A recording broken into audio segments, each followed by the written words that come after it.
బయ్యారి సారీస్ మే 8వ తారీఖున ఓపెనింగ్ జరగబోతుంది. ఎవరైతే షాపింగ్ చేస్తారో 3000 అండ్ అబౌవ్ ఫస్ట్ 200 కస్టమర్స్ కి సారీ రూపాయికే ఇచ్చేస్తున్నారు. పంజాబ్ పై రెచ్చిపోయారు కాటేరమ్మ కొడుకులు. ఇక పంజాబ్ పై మరోసారి ఎస్ఆర్ఎస్ బ్యాట్స్మెన్స్ విధ్వంసం సృష్టించారు. 43 బంతుల్లో 69 పరుగులతో క్లాసికల్ ఇన్నింగ్స్ ఇచ్చారనే చెప్పాలి.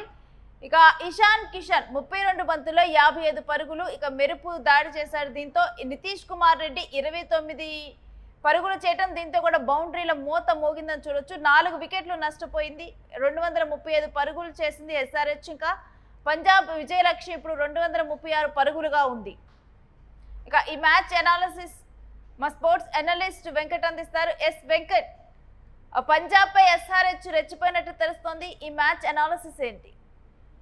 ఎస్ రేణు, ఈ రోజు బ్యాటింగ్ కి సంబంధించి హైదరాబాద్ బ్యాటింగ్ పరంగా చూసుకుంటే మనకు చాలా అద్భుతంగా రాణించడమే చెప్పాలి. ముఖ్యంగా టాప్ ఆర్డర్ విషయంలో కానీ మొత్తం ఆడిన ప్రతి ఒక్కరు కూడా అంటే పరుగులు చేయాలనేటువంటి పట్టుదల కనపడింది. ఖచ్చితంగా అది నితీష్ కుమార్ రెడ్డి వరకు కూడా, అభిషేక్ శర్మ దగ్గర నుంచి నితీష్ కుమార్ రెడ్డి వరకు ఎవరు కూడా బంతులు వేస్ట్ చేయడం ఇదంతా కూడా జరగలేదు. ముందు ఇషాన్ కిషన్ కొంత వేస్ట్ చేసిన, ఒక 7-8 బాల్ వేస్ట్ చేసిన తర్వాత దూకుడుగానే ఆడాడు. అది బాగా కలిసి వచ్చిందని చెప్పుకోవచ్చు.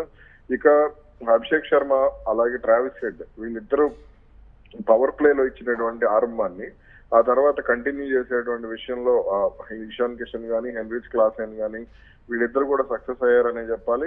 అలాగే నితీష్ కుమార్ రెడ్డి గత కొన్నాళ్లుగా ఫామ్ లేక ఇబ్బంది పడుతున్నటువంటి నితీష్ కుమార్ రెడ్డి ఈ రోజు చాలా మంచి ఇన్నింగ్స్ ఆడాడనే చెప్పుకోవచ్చు. ఇక పంజాబ్ బౌలర్లకు సంబంధించి ఇది కంప్లీట్ గా బ్యాటింగ్ ట్రాక్ కాబట్టి 3వ పిచ్ ఇది హైదరాబాద్ లో రాజీవ్ గాంధీ ఇంటర్నేషనల్ స్టేడియంలో 3వ పిచ్ ఇది. ఇక్కడ బౌలింగ్ కొంత అంటే ప్రతికూలమైనటువంటి వాతావరణం ఉంటుంది. అయినప్పటికీ కూడా యుజ్వేంద్ర చాహల్ పరుగులు కట్టడి చేయటం, అలాగే విజయ్ కుమార్ వైశక్ అతను కొంత అంటే కీలకమైనటువంటి సమయంలో తీసినటువంటి వికెట్ గానీ, అలాగే యుజ్వేంద్ర చాహల్ తీసినటువంటి వికెట్ గానీ కొంత స్కోర్ బోర్డ్ ను కట్టడి చేశాయని చెప్పుకోవాలి.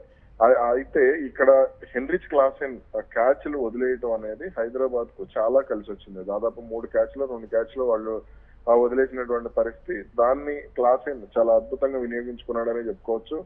ఇక విజయ్ కుమార్ వైశక్ చాలా వరకు కూడా పరుగుని కట్టడి చేసేటువంటి ప్రయత్నం చేసినా సరే ఒక దశలో అతను కూడా పట్టుకోల్పోయాడు, అది మైనస్ అయింది. అలాగే హర్షదీప్ సింగ్ బౌలింగ్ కూడా ఈ రోజు కొంత పర్వాలేదు అనిపించింది. కానీ ఏది ఎలా ఉన్నప్పటికీ కూడా హైదరాబాద్ బ్యాటింగ్ డామినేషన్ మాత్రం కంటిన్యూ అయిందని చెప్పాలి. ఇక అటు పంజాబ్ ఫీల్డింగ్ తప్పిదాలను వాళ్ళు క్యాష్ చేసుకున్నటువంటి విధానం మాత్రం బాగుంది.